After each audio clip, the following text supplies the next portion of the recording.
The year is 9800 BCE. The air smells like dust and burnt sage.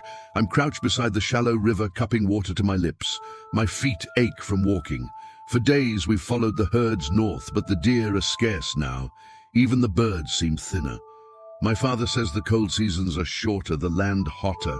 The elders argue about it around the fire at night. Why are the animals leaving? Where do we go next? Today the sun is a white blister in the sky.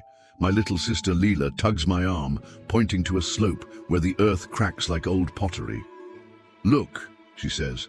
Between the rocks something sways, tall grasses with fat golden heads bending in the wind.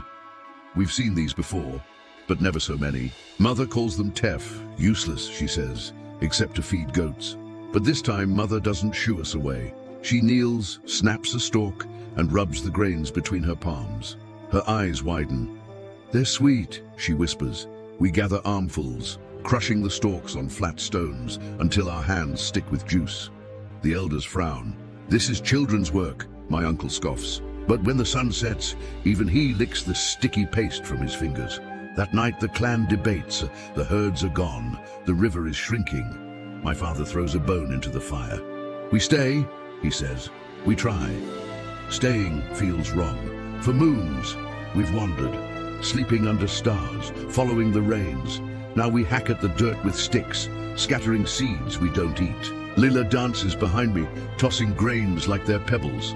"They'll grow," she chirps. I don't believe her. But the rains come. Slowly, green threads push through the mud. Mother whoops, her hands clawing the soil like she's digging for treasure. "More," she says. We break rocks to divert the river, our backs bent under the sun. Strangers pass by, wanderers with hollow cheeks. They trade us seeds for dried fish. "Plant these near the water," one says, holding out a fist of barley. The elders grumble. "We are hunters," my uncle says, sharpening his spear. But when the barley sprouts thick and tall, he stops sharpening. He starts digging. Now our huts of mud and reeds huddle together near the fields. Smoke curls from cooking fires every night, no longer carried away by wind. Lila's cheeks are rounder. The babies cry less. Sometimes I stare at the horizon, where the plains melt into haze.